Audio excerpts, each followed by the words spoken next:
Hello, नमस्कार दोस्तों। मेरा नाम है अजय कुमार साहनी और आप सभी लोगों का स्वागत है मेरे इस यूट्यूब चैनल साहनी एजुकेशन में। तो आज है फ्रेंड 9 मई 2020। तो आज के जितने भी इम्पोर्टेंट करंट अफेयर के क्वेश्चन है वो सारे इस वीडियो में हम डिस्कस करने वाले हैं।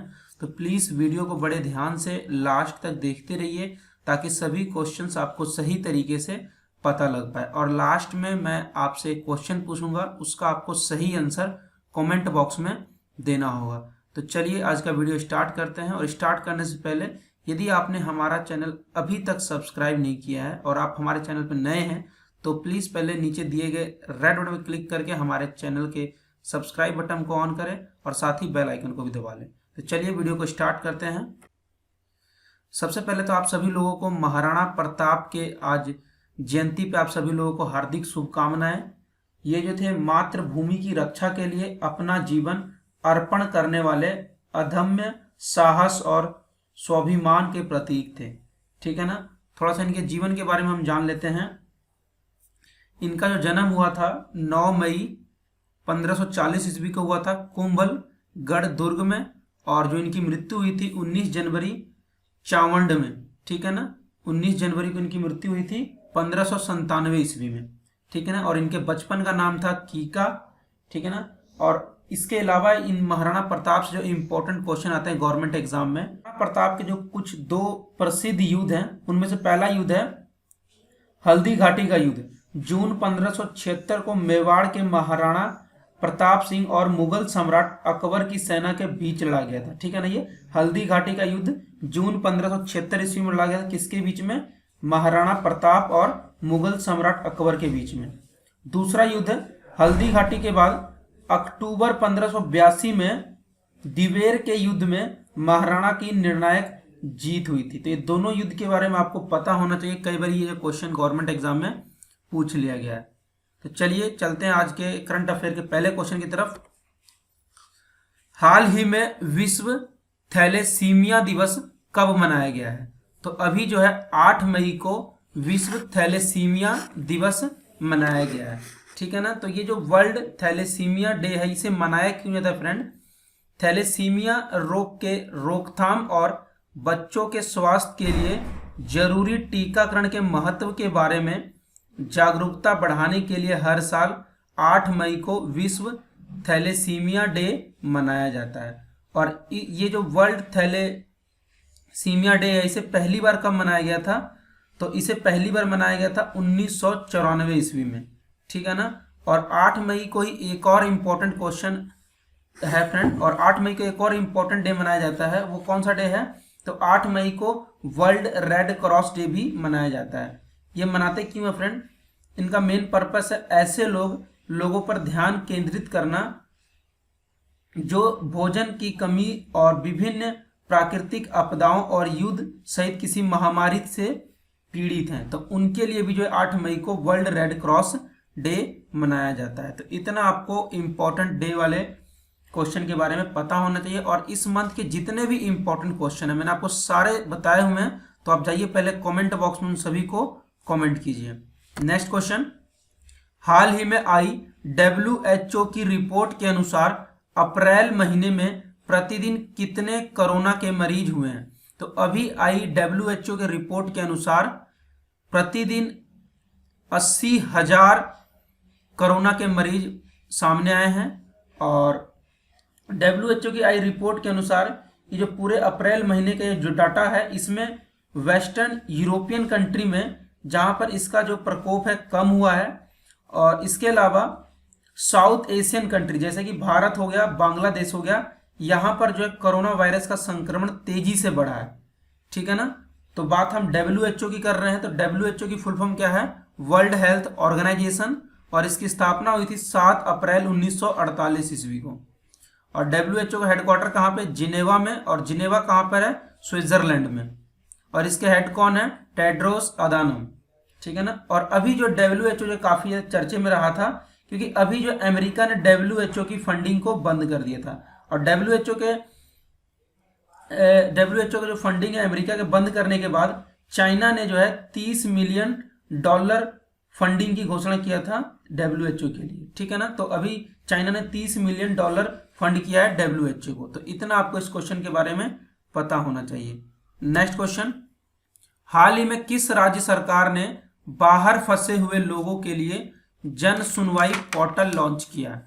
तो अभी जो है उत्तर प्रदेश गवर्नमेंट ने बाहर फंसे हुए लोगों के लिए जन सुनवाई पोर्टल लॉन्च किया है। तो जो लोग भी बाहर फंसे हुए हैं जो कि उत्तर प्रदेश के हैं, वो जन सुनवाई .up.nic.in पर जाके रजिस्टर कर सकते हैं, ठीक है ना। ऐसे लोग जो उत्तर प्रदेश के हैं और बाहर फंसे हुए हैं, इस पोर्टल पर अपना जो है इंफॉर्मेशन को सबमिट कर सकते हैं।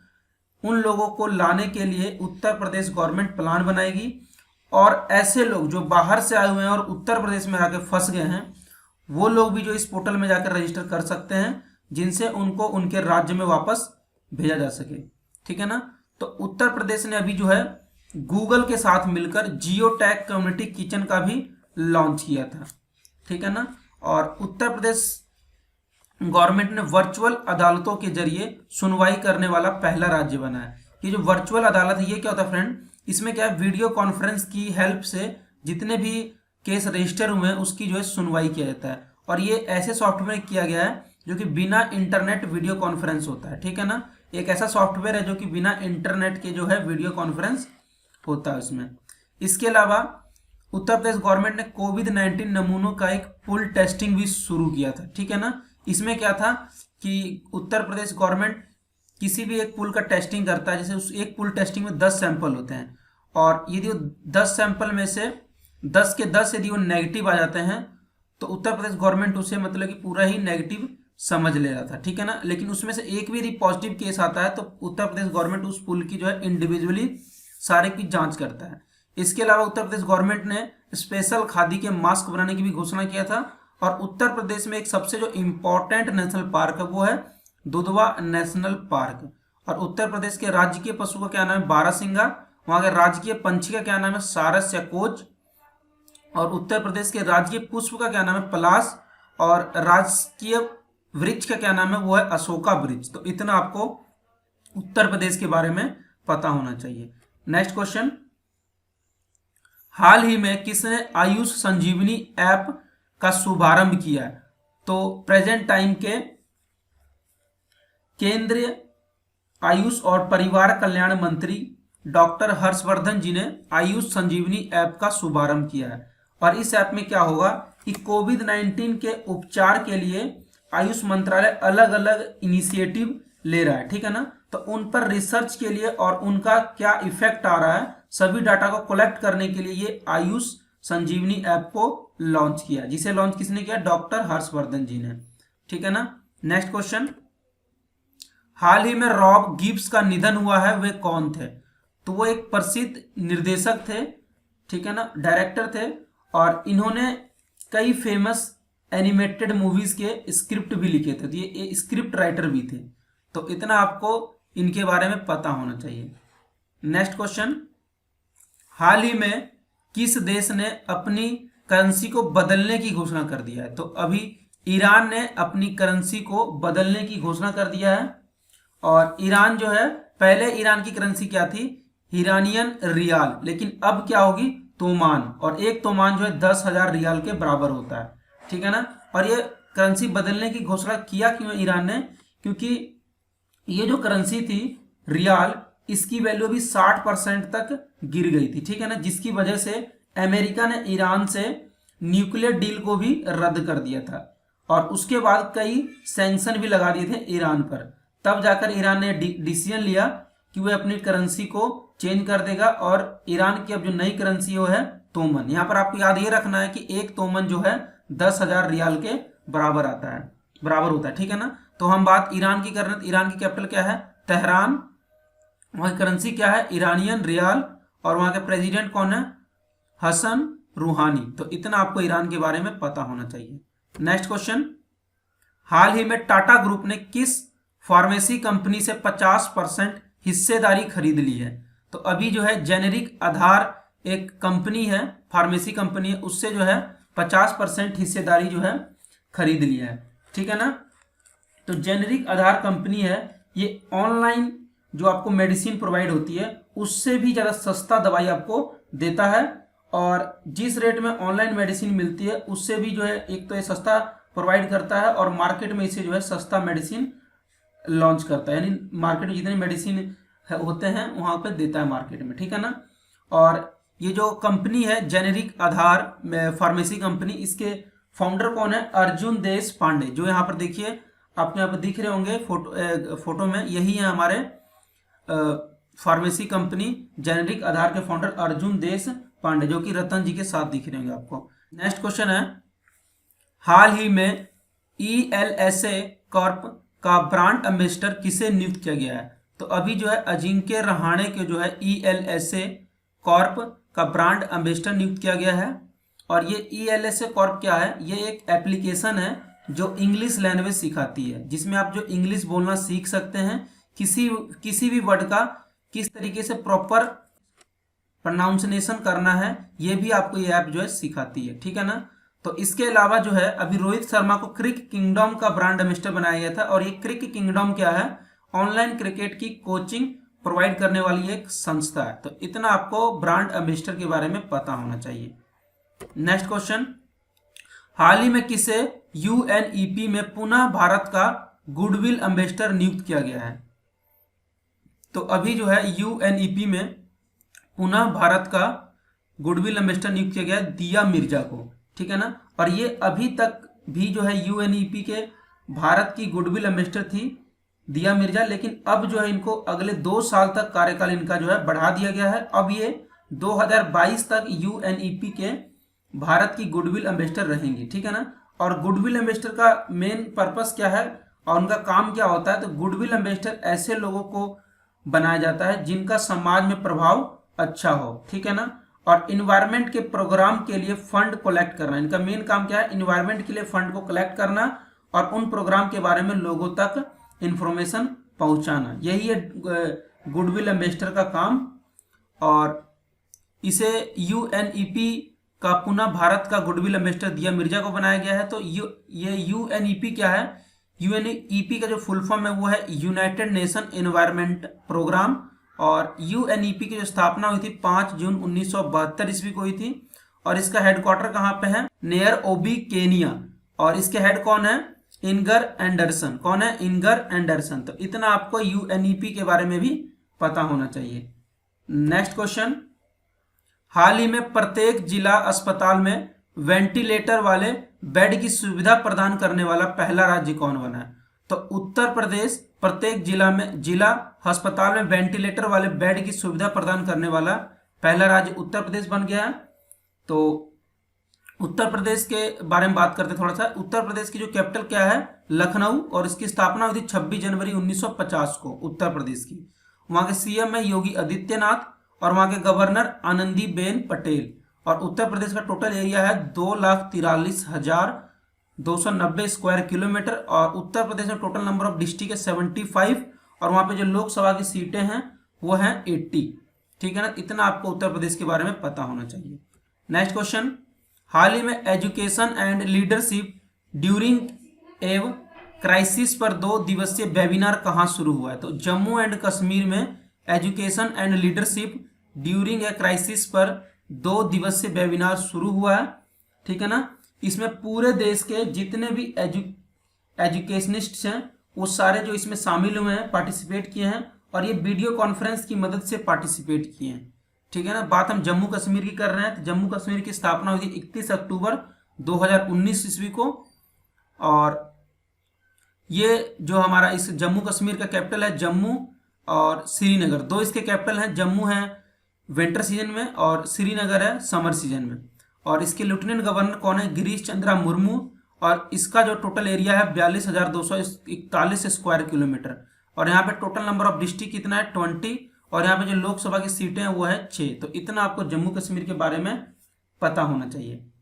नेक्स्ट क्वेश्चन, हाल ही में किस राज्य सरकार ने सेवानिवृत्ति की आयु बढ़ाकर 59 वर्ष कर दी? तो तमिलनाडु गवर्नमेंट ने सेवानिवृत्ति की आयु बढ़ाकर 59 वर्ष कर दिया, ठीक है ना।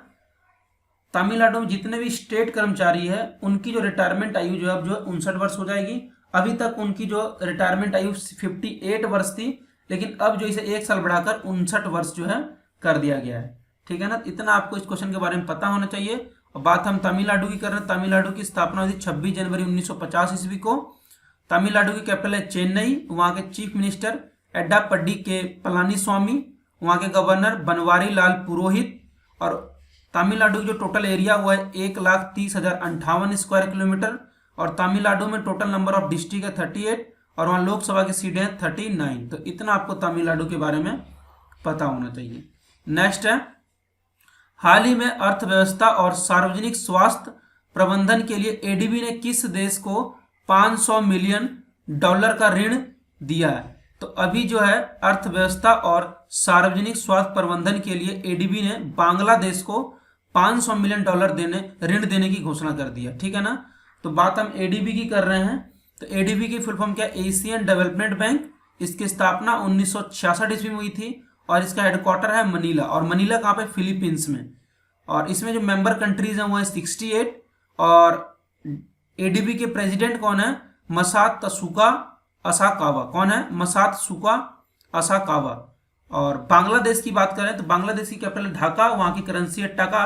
और वहां का प्रेसिडेंट कौन है? अब्दुल हामिद। और उसके प्राइम मिनिस्टर कौन है? शेख हसीना। तो इतना आपको बांग्लादेश के बारे में भी पता होना चाहिए। नेक्स्ट क्वेश्चन, हाल ही में किसने धुलकर पुनः उपयोग किए जाने वाले मास्क विकसित किया है? तो अभी जो है आईआईटी दिल्ली ने जो है आईआईटी दिल्ली के एक स्टार्टअप ने जो है ये धुलकर पुनः उपयोग किए जाने वाले मास्क विकसित किया है। ठीक है ना। और आईआईटी दिल्ली के एक स्टार्टअप है नैनो साइंस सोल्यूशन, इन्होंने जो है ये मास्क बनाया है। ठीक है ना। और इसे 50 बार धो के दोबारा से हम इस मास्क को जो है यूज कर सकते हैं।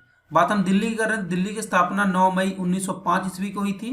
और दिल्ली की कैपिटल क्या है? दिल्ली। और दिल्ली के चीफ मिनिस्टर हैं अरविंद केजरीवाल। वहां के लेफ्टिनेंट गवर्नर हैं अनिल बैजल।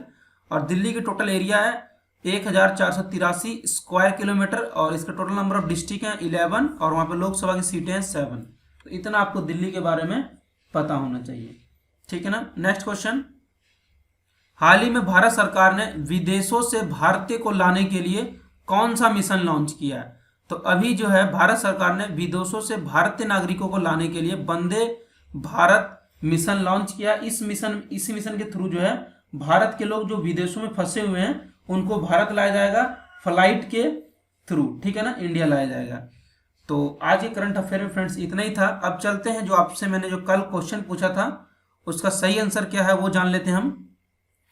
तो लास्ट वीडियो में मैंने आपसे क्वेश्चन पूछा था कि हाल ही में किस राज्य सरकार ने बिरसा हरित ग्राम योजना लॉन्च किया है? तो अभी जो बिरसा हरित ग्राम योजना झारखंड गवर्नमेंट ने लॉन्च किया था। तो ये सी ऑप्शन इसका जो सही आंसर होगा। और आज के लिए आपका क्वेश्चन है जिसका आपको सही आंसर कमेंट बॉक्स में देना है।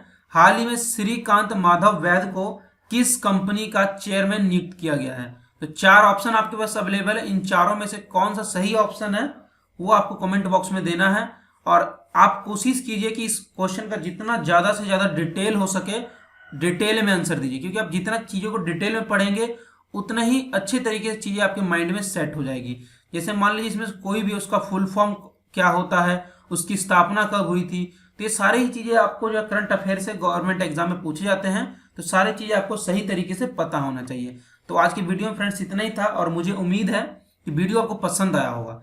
यदि वीडियो पसंद आ रहा है ना, प्लीज वीडियो को लाइक कीजिए, अपने जितने भी एजुकेशनल ग्रुप है वहां पर वीडियो को शेयर कीजिए और हमारे साथ जुड़ने के लिए नीचे दिए गए रेड बटन पर क्लिक करके हमारे चैनल को सब्सक्राइब कीजिए।